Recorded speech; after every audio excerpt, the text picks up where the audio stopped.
For those of you who don't know Renee, Renee graduated from the University of Toronto in software engineering and worked for IBM and TELUS and was earning $80,000 a year in salary. Renee joined Opulence in 2007, and now he's the company's youngest millionaire, a lifestyle director of four who qualified for the luxury car program and drives a prepaid luxury car for the company. And this car is a $200,000 Tesla P90D. Renee has reached $100,000 a month in earnings, and most shockingly, with only 7,000 people in his organization at that time. And at that time, we didn't have all that we have right now. Renee's team has now grown to over 24,000 persons in over 110 countries around the world. Renee is happily married after proposing to his wife Heidi with a $47,000 Ferry March 21K gold ring, now worth $80,000, that ring. They have two young boys, Rex and Leon, and they enjoy traveling the world together. Renee has just made a recent purchase, building his custom-made $5 million home. He's here to support us and train us. And Renee is also a founding member and shareholder, and he sits on the company's CEO advisory board. He has also received the highest award in the company, which is a President Cup Award, and he has done this twice. So at this time, I will turn the call over to Renee. Renee, are you here with us? Yes. Hello, Verlin. Thank you so much. Very good morning, afternoon, and evening to everyone on the call. Again, Verlin, thank you for being our amazing host of the 2 weeks. I think it is host of the month. And I love absolutely your background. I can see you have the forensic box beside you. You've got the Safe Home Revolution. You are definitely a product of the product. So, all right. So, ladies and gentlemen, unfortunately, our CEO couldn't make the call tonight, and he asked if I could help him do the call. And of course, I'm always excited to do training calls because for me, I really believe that training is so vital for your business. And I was thinking which topic to talk about tonight on the forensic call. And one of the topics that I thought would be kind of timely, given that we're sort of heading into the end of 2022, of course, heading into 2023, and that, of course, holidays around the corner. And I thought, what a great time to talk about, I think, one of the sort of almost sometimes highly overlooked pieces of your business. And it's not actually anything particular about the business in terms of products knowledge, or we had a great product crossfire last night. I always learn something new on those calls. And I'm not talking about things like compensation plan. I think one of the trainings that we haven't really talked about for a while, and this training in particular was so important for myself, because let me ask a question before I dive into this training. Again, thank you for everyone for saying good evening. Great to have all of you here with me tonight. And as always, I love to make our trainings very interactive and engaging. So please, send me your messages as I ask questions and get more involved, because I do believe you'll get a lot more out of this training, of course.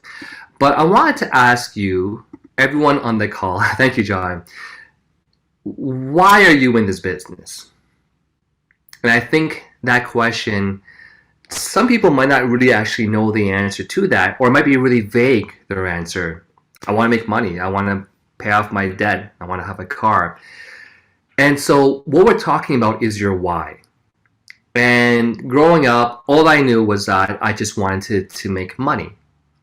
That's all I knew, because I think if you sort of heard my history and my, I guess, upbringing with my parents, coming from Malaysia and Cambodia, and of course, they came to Toronto for university.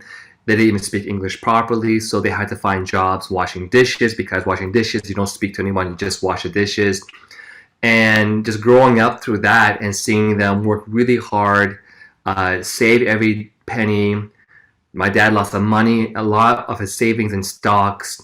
We couldn't really have the fine dinings or buy I didn't even wear a brand name item. I mean, I didn't own any brand name item until I was probably well past I graduated. I mean, even in university, like I just wore whatever my parents, had bought for me. And I still recall when I first met Heidi, who of course you all know is my wife right now, and Heidi has been just a great pillar of support for myself. But when I met Heidi, it's funny because I remember, on that date, I tried to wear any brand name things that I had. And I think it was like Old Navy or something, and like a Puma, or no, it was Old Navy. And I recall, she didn't, of course, when we look back, she jokes about that, but she didn't care about that. So going back to my story, it was just funny because my first time in Taiwan, visiting Taiwan, we went to the night market, and I just saw some really cheap clothes, and it said Puma, and I heard that Puma was actually a brand name, and I was already like 20, I don't know, 24, 25, 26, I can't remember now. And then so that's like my first brand name thing I bought, I think. So anyways, so growing up, but again, seeing all my university friends always wearing brand name stuff. Yeah, so just if you want to know more about the story, it's kind of funny because eventually Heidi bought me my first brand name polo, and it was called Lacoste, and I was shocked. I was like, wow, I never owned a brand named, like that. Because for me, if a polo costed more than like $30-$40, I wasn't going to buy it, right? And so when that polo was costing, I don't know how much you paid for that. I'm guessing like $100 something. I was just like wowed by it. But anyway, so but growing up, seeing all of that stuff and seeing my friends with their BMWs and their Mercedes, I think I was really driven to want to make money. But all I knew was I wanted to make money. But what I learned in this business is that you need to define more specifically what you're trying to achieve, because it makes a world of a difference. So going back to my question, again, thank you for all of your comments here, folks. Why are you here? Why are you here? What do you want to get out of this? And I want you to think really deeply now. Because like myself, I recall my first training I went to in a boot camp, there's a whole topic called Your Why. And I didn't really get it the first time around, honestly. They asked me, there's a comment on the slide that says, your why should make you cry. And I was like, okay, well, money won't make me cry. I didn't really get the point of that question, right? I was like, money won't make me cry, it's going to make me really happy, right? Of course, later on, I learned really what that meant. And we're going to talk about that tonight. So folks, let me know, why are you here? What do you want to achieve from Opulence? And maybe you're just a customer or a brand new partner and you're not really sure. But the reason why I'm asking this question is because I truly believe that we all can be and achieve and have greatness in this business. And I truly believe that in Opulence Global, we have the best company, the right everything to build yourself a lifestyle that you need to dream of. You really need to dream of. And I find a lot of people, they get so caught up on the everyday things that we just kind of go, but we don't kind of take a moment to stop and kind of reflect and think, what am I really trying to do here? And I believe that once you can actually pinpoint and be more specific about that, I'm going to give you guys some things to think about tonight. And once you can pinpoint exactly what you're trying to achieve, set some targets and goals and promises, I think you'll find yourself becoming even more motivated. So I see some answers here. I'm just going to quickly read out a few of them. To set myself free. Right? Again, and right after that, Drusilla said time freedom and financial freedom. Absolutely. Raymond, that's hilarious. Yes, having no money will make you cry. Actually, that's a funny thing. And we're going to talk about the reverse thinking of that, because I'm going to tell you, for example, what makes me go at this business every single day, even though I could just, I'm very blessed to have a great, fantastic team, a great, fantastic company that has great weekly, daily residual income. But I'm still going hard for a reason, and you'll know why if I were to share with you my why. So freedom, yeah. So thank you for someone wrote. Liddy wrote my why: be in control of my time, spend more time with my family, and no worry about money. Financial freedom, success, owning my own home by the lake. Fantastic vision there. At least I get very specific, right? I love that. To build a legacy I can leave my family. Thank you, John, for that. Yeah, financial freedom, of course, Lise. Ling Yan says financial freedom, better health, help other people to achieve the same. Fantastic. I love that. Mavis, we're going to be heading to Trinidad and Tobago in like 3 days from now. I didn't know Mavis and Maria and I were so pumped to join our Trinidad and Tobago team, of course. But Mavis says, have enough funds to live my life in my home and just enjoy my life. Fantastic. And your cats, right, Mavis? Your children, your cats. Berlin says, I came because I love fashion, and then I saw I could make money sharing about my fashion and possibly attain financial freedom. Not possibly, but will, right? And will helping others to do the same. And now I'm able to help them in a more impactful way, yes, with their health and more wealth. Amarjeet, hey, we'll see you in December, Amarjeet. I want to have a better life as I grow older and keep myself healthy. I love that. Imelda, her deepest why, I love that. I want a retirement house. Woo! And B, traveling the world with my children. That is a fantastic, again, very specific. I love that, right? So for, what I'm getting at is, instead of saying financial freedom, just for tonight, get a piece of paper and pen. Just for tonight. You know, maybe you think of it, and I really believe that most people don't think of this specific, this detailed on a daily basis, right? We kind of think of it when, you know, when a training like this happens, or when you're having a moment, you know, and you're thinking things. But let's take tonight and write down more details of really what you would like to do with your achieved financial freedom. So it's not about getting financial freedom, it's what would life look like. And you don't have to tell me, right? But just write down for yourself, what does financial freedom look like for you? And the amazing thing is, the more specific you can be in your notes that you take, the much more powerful you will become. Your motivation, your level, your commitment. Because now, instead of just thinking financial freedom would be nice, it's not really emotional. That's the key thing here. When you think of financial freedom, or you're wealthy, it doesn't really draw emotion, right? But when you write down specifically what that will get you, what it will look like, you know, which car you're driving, or which home you're living in, or how many homes that you have, who would you spend your day with, who you're traveling with, where will you go, what would you do on your vacation trips?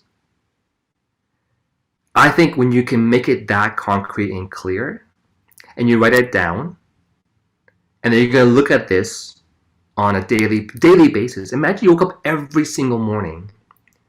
So take your time doing this. We have a good 45 minutes left, right? And you don't do this probably ever. So tonight we're going to make it an engaging training. And I hope that you can walk away tonight as a whole new person. So take that time and write it down. What does that look like for you?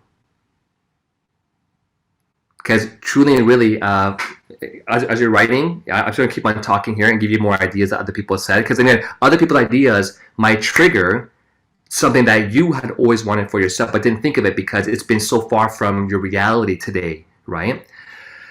Time, no money worries, be in a position to truly help others, chill with no worries. Absolutely. I love that.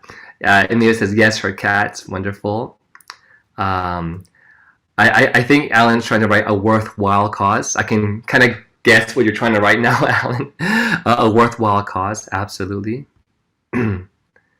Okay, Wayne Tope, I love this. Economic freedom is part of our why, but having the ability to choose what you want to do, when you want to do it, is also an important segment of why. Yeah, and getting much more specific now, right? Help people to be wealthy and healthy, right? Living with purpose. Yeah. Okay. Gloria from Trinidad. Can't wait to see you soon, Gloria, as well too. I love people seeing them, seeing sick people, then they're in good health, and she loves to travel. Again, leaving a legacy for the family from Maria Baptiste. Going to be seeing you soon, Maria. To travel the world and making a difference in our lives, having good health, joy, peace, and happiness. Absolutely. Right? So again, I think we get the idea here. And the key thing now is to be a lot more specific. And I want to ask, okay, before I dive into that, I'm going to read out Raymond's answer here. I want to build a house for my aging parents and enjoy their life while they're still alive and live together with them. Being able to travel and spend for food they love without checking their price because they deserve it while enjoying time and financial income with a business that will not stick me from a 9 to 5 job and will help more people by sharing them an opportunity to achieve financial freedom and live the opulent lifestyle because everyone deserves that. Jaime says worry free. Yeah. And I want to ask a question now, right? I'll share a quick story. When I was younger, a lot of people I kept hearing this term called vision board, right? Or a dream board. And I thought, that's nonsense, right? I don't need that. I'm motivated, right? And I was working crazy hours already. Like I was just go, go, go. I had my 9 to 5 job, 9 to 6, 9 to 7 sometimes. Get off work, and I was always doing texting, calling, in the elevator lobbies, in the staircases, in the fountain outside of Telus' building. I was always trying to do the business even during my day job, right? I was trying to book appointments. So by the time I got off work, I had meetings set up for nighttime, and I'd go to these meetings.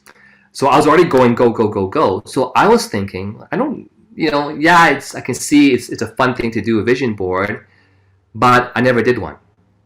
I thought, I'm already motivated. I'm already working really hard.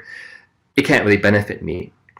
And then someone, I think it was actually our CEO, Mr. Rami Masgarlu. And I think he was sharing similar, like when he was younger, he had the same kind of thoughts too. But he realized that if all of the billionaires in the world, along with their coaches, like one thing that you realize is that having a coach or a mentor is important. It's very important. And all of you have that as part of your My5 system.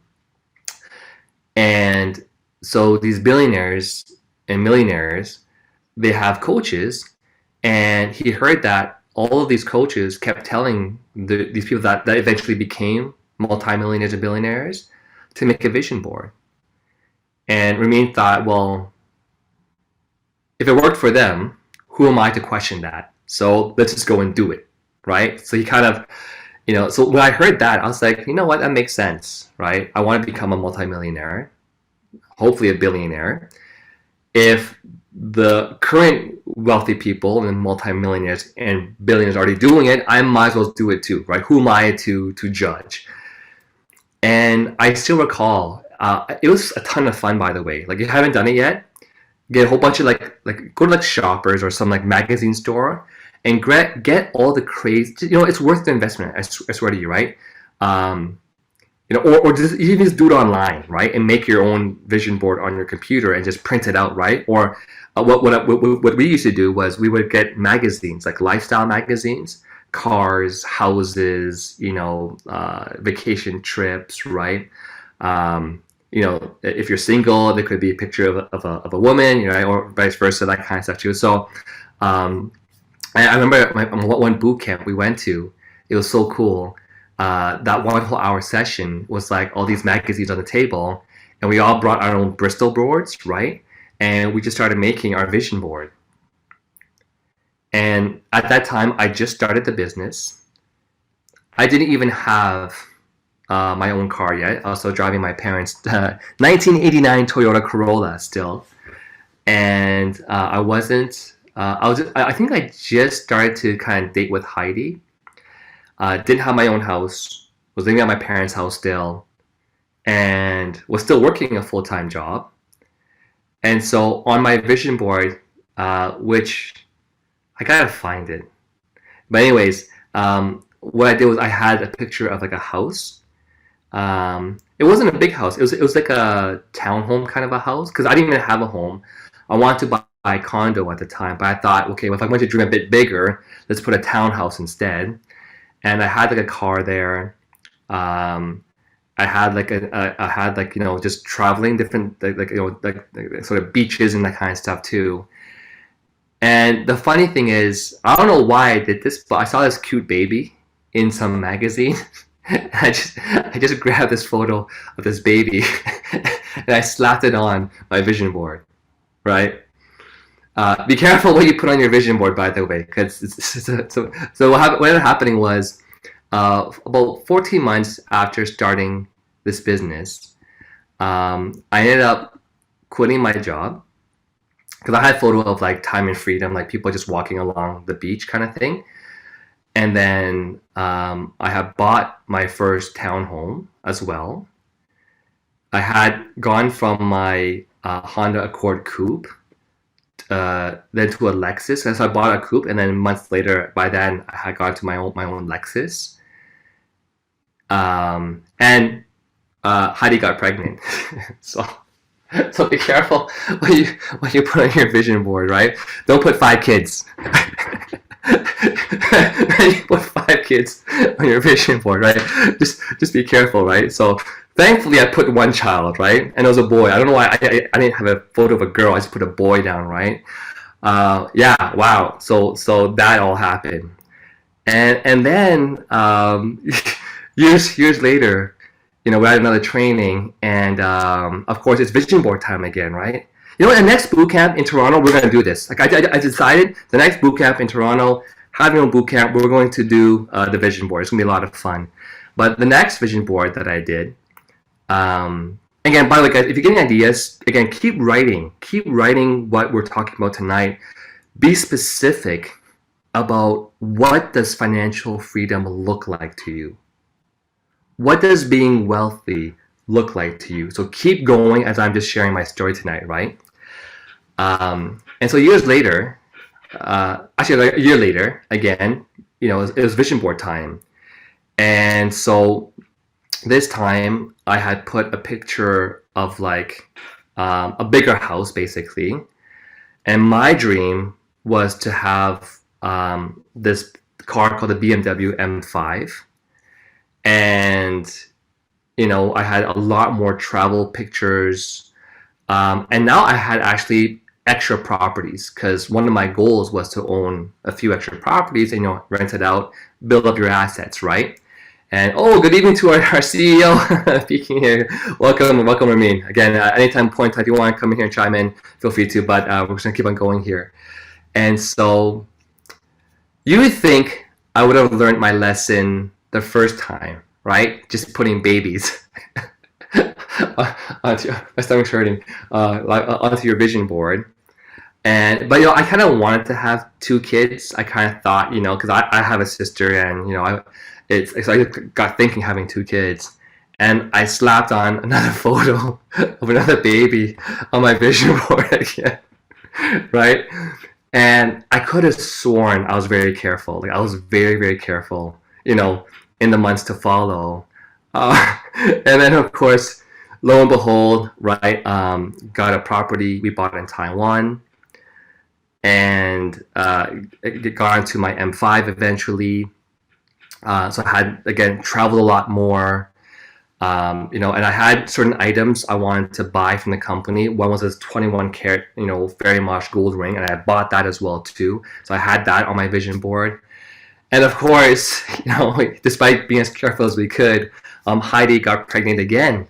I was like, wow, this thing really works, So that's it. When you make your vision board, just be very careful what you put on it. So ever since then, if you ask me, did I ever put more children on my vision board? The answer is for sure not. Like there's no way I put any more children onto my vision board. Oh, that's so funny. Yeah. So,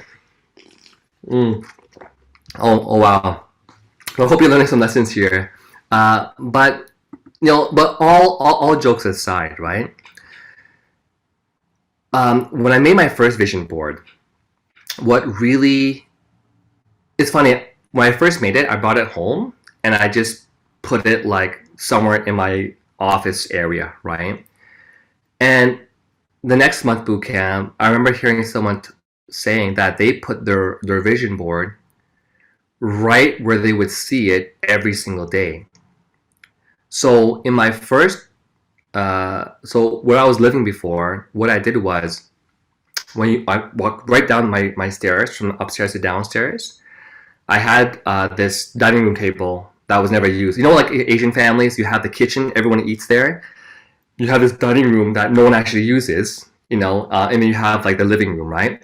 So in my dining room, I had this table, and my vision board was like neon yellow. It was bright yellow, right? So like I wanted to make sure I saw this, and I knew making a vision board, and I had it right when I walked down the stairs, I would see it. And every time I would walk, you know, back and forth from the kitchen to the living room, I kept seeing it.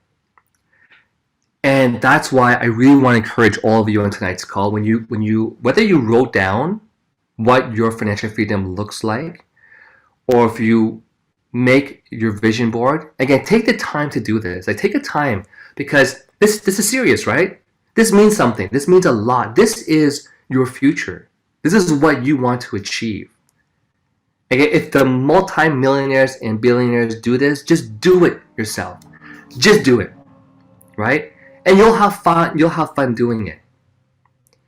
And so when you actually now see it or read it on a daily basis, it does something to you, you know, in this chemistry of your brain.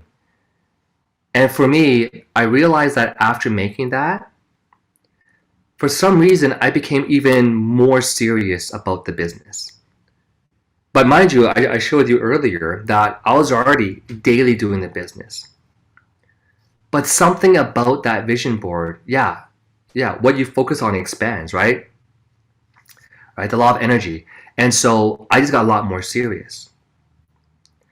But where things really took a turn for me as well, and I learned this the hard way, because remember I was saying before, your why should make you cry, right? And I told you guys earlier that I didn't really get that at first. I was just motivated to go and make money because I knew I'd have a better life. But I never really understood what that saying meant. Your why should make you cry. And every business, I can tell you right now, will have your up and downs, right? You will always have your ups, your highs, and you'll have your downs. And of course, our CEO always talks about try to avoid the high, you know, these peaks and valleys, this roller coaster. Try to stay somewhere like, you know, in the middle. Just avoid those deep valleys, right? But of course, in business, it'll happen to you, right? In fact, let me answer the question. Do you think every successful entrepreneur that's made their multi-millions and billions had tremendous down days? Do you believe that? Of course they do. Everyone does.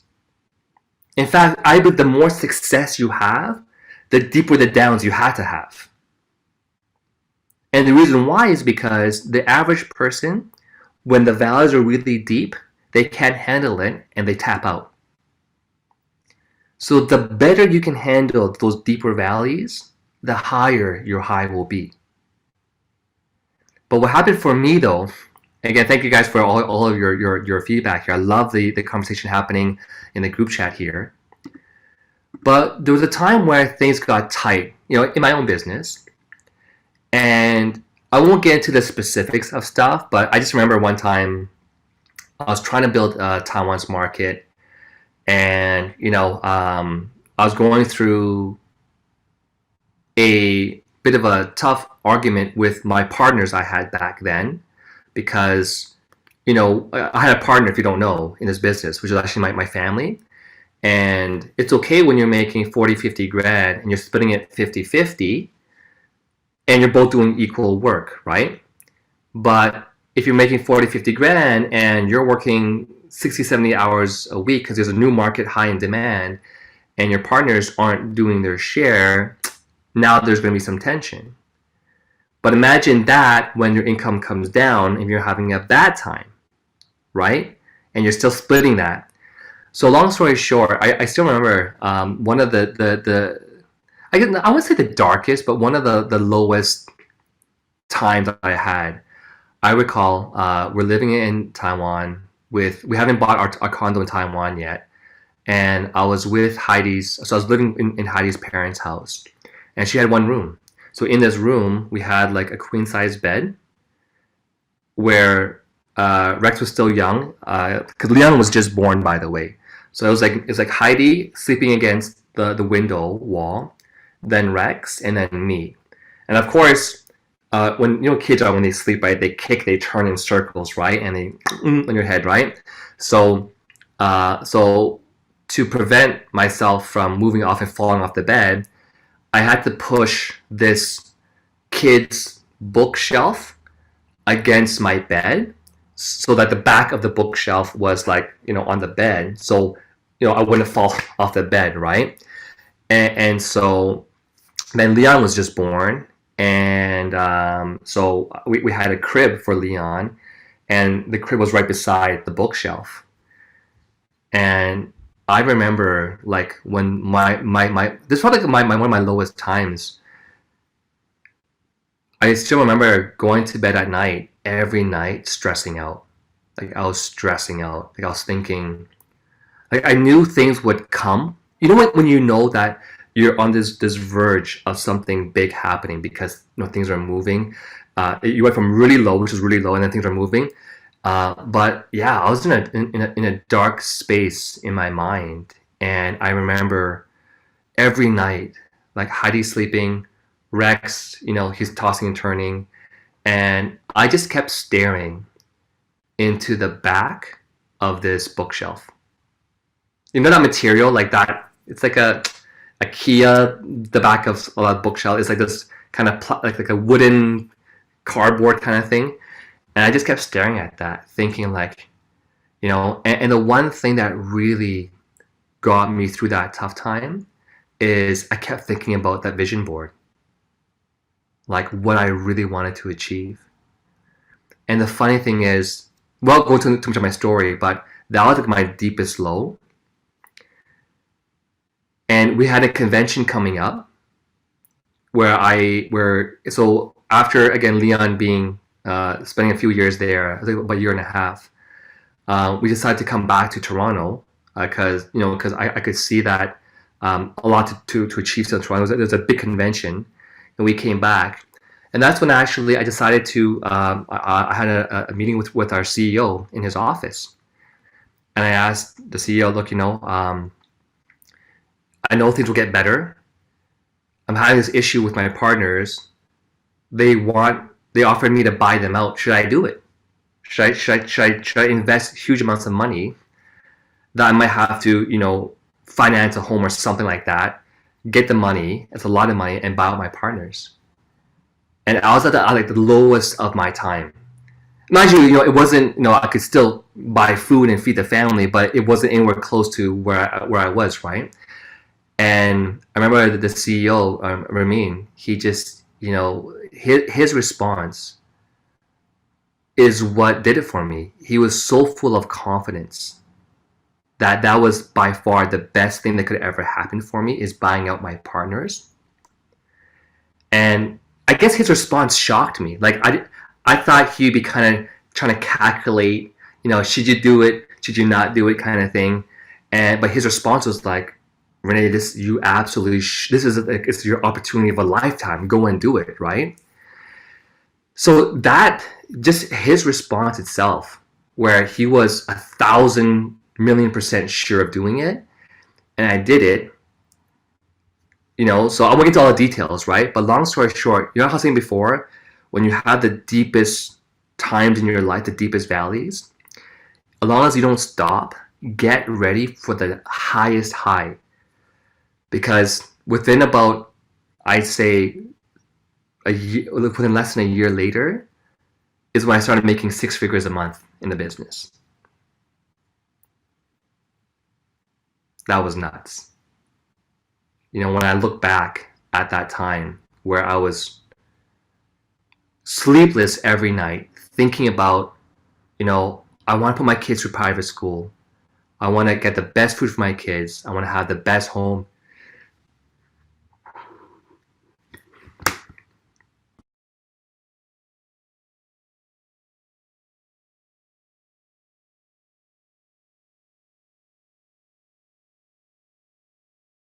Wow, sorry, 1 second.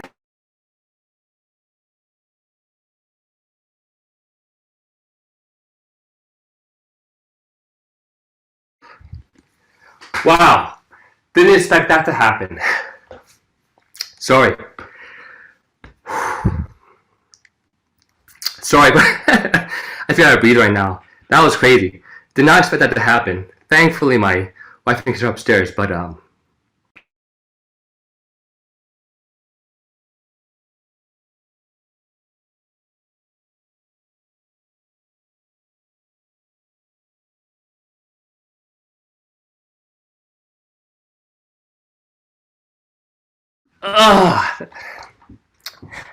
did not expect that to happen.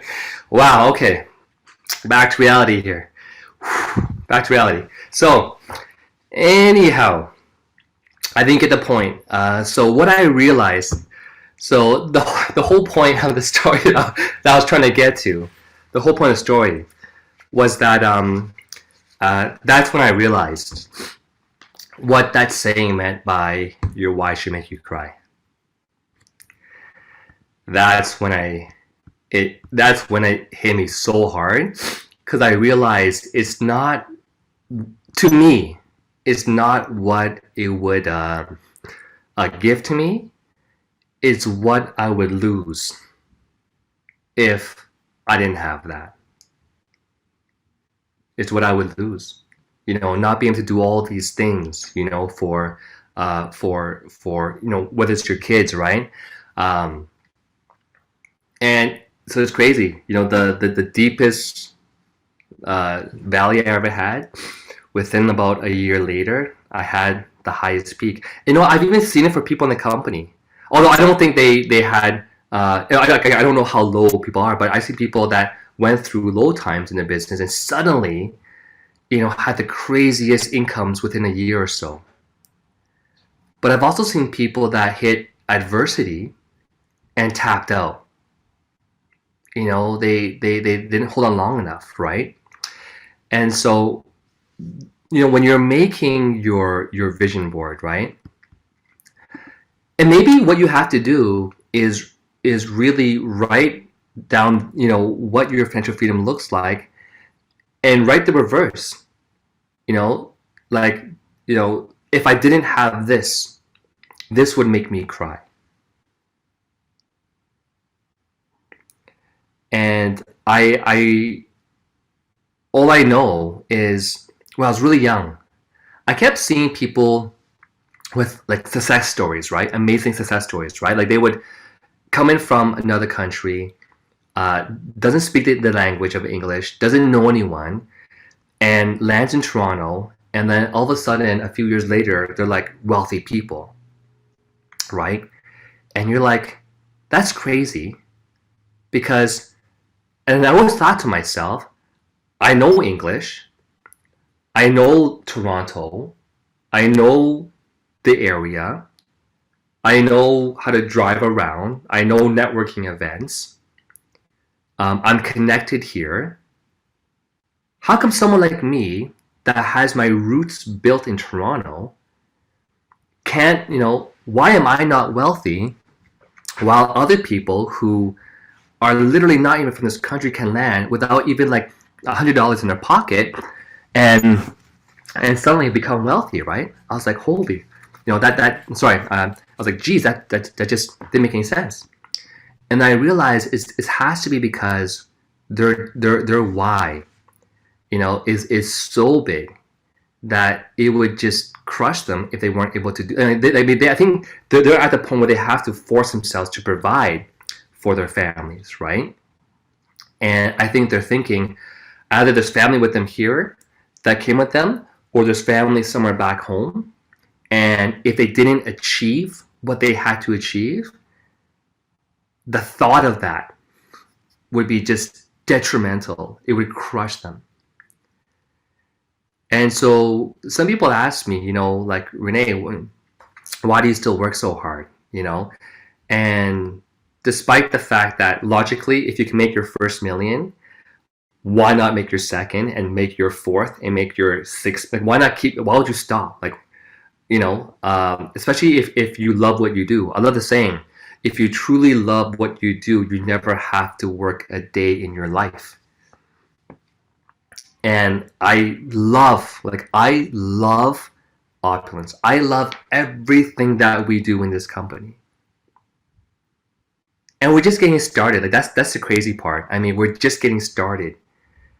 Can you imagine the next 10 years, 20 years, 30 years, right?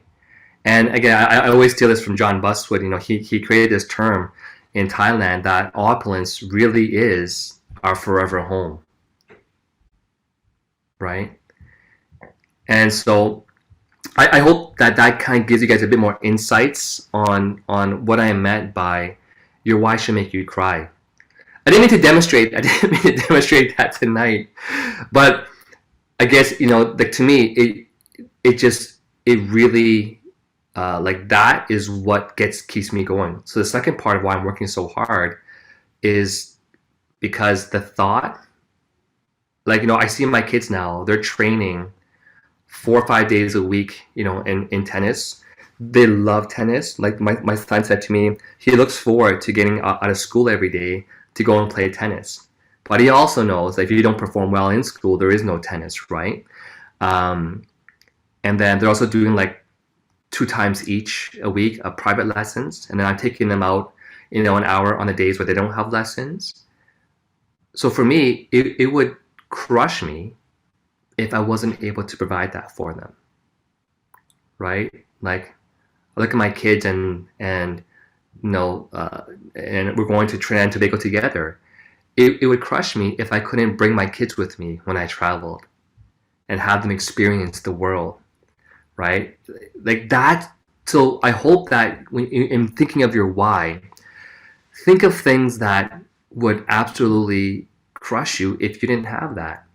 And sometimes, like, you know, I think it's a bit tougher when you're younger because when I didn't have kids back then. So one of my huge whys was my parents. I kept thinking, like, you know, I want to make sure, like, not being able to see my parents have a great retirement would crush me. And so I started thinking of that stuff as well. Like, think of, you know, having the nice cars and the nice homes. Yeah, have that. But also think of the opposite sometimes of you know, if you weren't able to have that. Yeah, you know, Raymond, thank you guys. Thank you for all your comments and your heart shapes and your smiley faces too. You know, but I hope you're really seeing where I'm trying to get to, because for the longest time I didn't understand what that really meant. And it's funny because I remember reading a book before and they talked about the 4 levels of motivation. And so the first one was like, okay, monetary. So anything monetary can motivate you. So what money can buy, right? House, car, fancy dinners, best wines, best cigars, la la la, right? That is a great source of motivation. The second level, thank you, Reza. Welcome, brother. All the way from Kenya, I think still, right? Welcome, homie. And the second part was respect. Or, it's funny, the way that they wrote that chapter was you're doing it to gain respect from people, because people like to be respected, that feeling. But in part of that chapter, part of that was also to maybe sometimes trying to prove someone else wrong. And so, of course, you know, if you know my story, my dad was, again, I love my parents to death. And, you know, we had a great Sunday dinner together. But back in the days, my dad was, I think, being an Asian father, they're typically very skeptical, right? They doubt everything on you. And so my dad, you know, everything that I was trying to achieve, he'd say, that's crazy, you know, stop chasing these weird dreams, you know, just focus on your job, get promoted, that kind of stuff. And so one of my biggest motivations, and not just my dad, but, you know, you might have some friends that when you talk to about the business, I still have these, I don't call them really friends anymore. I still have these people that I know that I might see at a gathering that, you know, when you share with them what you're trying to achieve for yourself and what you're trying to do, you know, that smirking smile that people give you sometimes, you know, kind of like a very condescending, I don't believe you kind of smile, or like, you know, good luck kind of smile, like, you know, good luck to you, like that kind of an attitude. Yeah, so I think for me, starting off in the business, a lot of it's weird. It's not perhaps the best motivation, but it's motivation. And I want to prove these people wrong so badly, you know? But I'll tell you, it's not number one on the motivation charts because once you reach that area, you don't care about these people anymore. Like nothing, like once you prove them wrong, then what? Right? So that won't keep you going for a long period of time. But I know I truly believe that every single one of us on this call have gone through that before. We've had people that, we've talked to or maybe we even approached. Like I genuinely, when I talked to a few of my friends when I first got started, I genuinely approached them thinking, when I become wealthy, I want to take you along with me. That's what I thought. Because someone once asked me, Renee, when you become wealthy, let me ask you a question. Who would you want to bring along with you for the ride, for the journey, for the life-changing journey? Who would you want to bring along with you? So I approached all of my closest friends, right? And family. And to this day, I have it. I'm sure all of you have it too. You still have those family and friends that, still disbelieve in you. Or they'll make all these excuses of why you're successful. You got lucky. No, I approached you to join me, 14 years ago and you didn't. Right? But again, it's still a source of motivation, but it's not going to last too long. The third level of motivation was actually really about giving back to the communities and helping others. And I find that in a model of network marketing or MLM, it is the best model because it's always about what? What is MLM always about? How do you have success in MLM? You have success when you help others have success. It's always about helping others. And when you help enough people get what they want, then eventually you will get everything that you deserve for helping others. I mean, that is the best business model in the world. IBM was not like that. TELUS was not like that. It's people have politics. They're trying to keep you down because they want that promotion, right? So some people, they want to help the world, but it's not, they want to help others, but it's not maybe directly tied into their business. So they do a lot of charity. In this business, I feel like MLM, I feel like charity is part of the business. You know what I mean? It's because you have to have the care and the patience to help everyone as best you can. And you're always giving. I don't know if this new person who messaged me today, I have all these people who messaged me today, I don't know what they're going to do in the business later on, but they have a question, I have time, I will take those phone calls and try to help them. So in fact, the more that you are active in this business, by innately, naturally, you will help a lot of people. And by doing that naturally, you will eventually reap what you sow. And so again, that's a huge motivation because that ties into our products.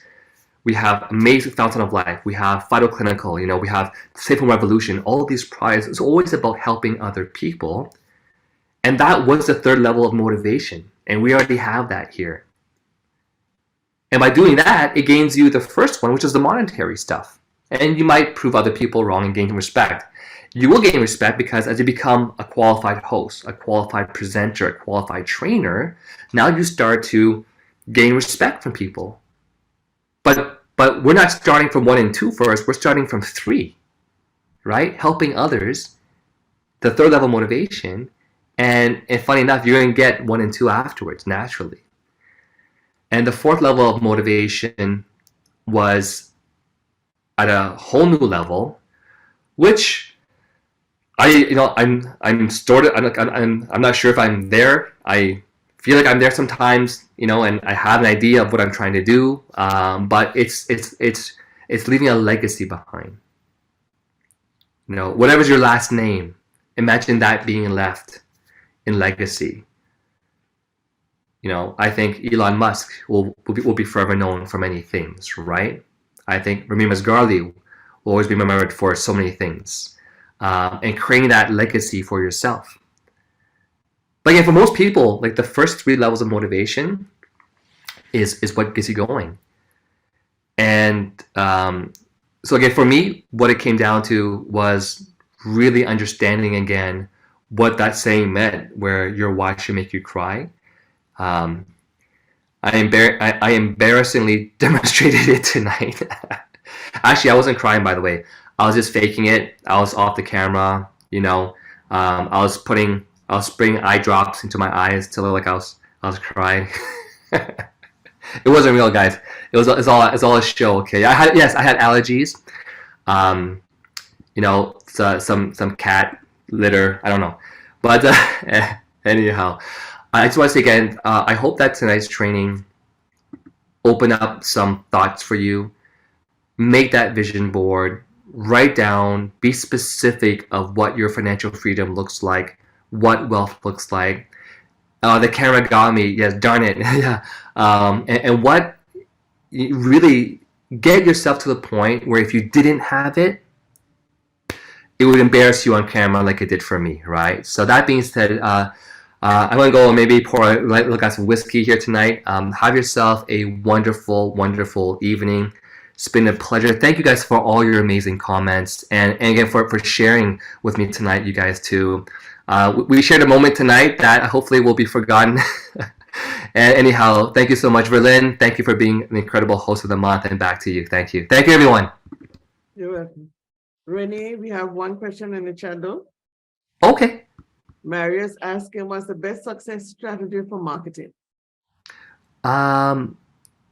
So I think for marketing, it would depend if you're trying to do like social media marketing or in-person marketing. But regardless of whatever marketing that you are doing, one of my best suggestions is always sharing testimonials.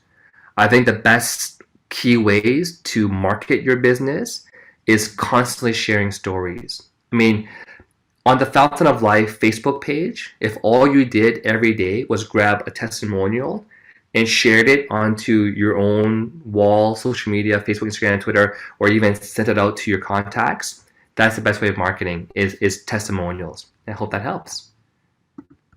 Awesome. So Renee, don't see any more questions, but lots of appreciation in the chat for what you shared. Thank you guys. Love you all. Truly inspirational. Thank you. And that's a story to tell. Have a good night, everyone. And back to you for the announcements. Thank you, Verlyn. All right, you're welcome. So just before we close the call, just like to remind everyone about remember that new flip chart we have. That's a great tool for persons doing in-person presentations. So it's good to get that tool. New partners will get the video welcome kit, of course. And also we have, let me just share my screen for the announcements. So don't forget also to continue to share of the upcoming tours that are happening. We have the Trinidad one that's coming up this weekend, Friday, I think, Friday. The Trinidad tour that's coming up. So continue to invite your guests and persons you know, persons you don't know, reach out to persons, let them know something huge is happening in Trinidad and Tobago, happening in Ottawa, happening in Minnesota, happening in Kenya, and let's get the rooms filled for all these presentations. And just to remind you, there's still new arrivals of limited quantities of items that we want to use to promote our business and ourselves as we go daily. And this survey is so important to continue to share and encourage our partners and our customers to please fill the survey, because this survey, the feedback is going to bring some good things for all of us in our business going forward. So continue to share the survey. And those of you who haven't completed as yet, you can scan it right now with your phone, take your phones out, scan the QR code, and complete the survey. Also, the information will be loaded in chats to be shared.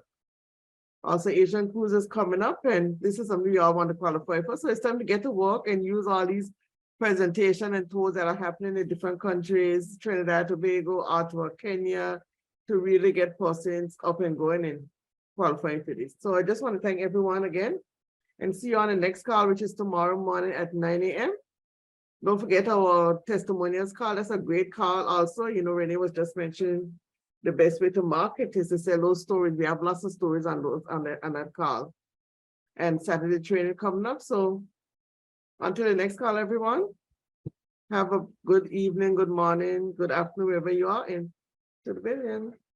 One team, one dream to the billion. Good night, everyone. Thank you. Bye, good night. Let's not share this recording tonight. Let's not share that recording. Okay, good night, everyone. Cheers.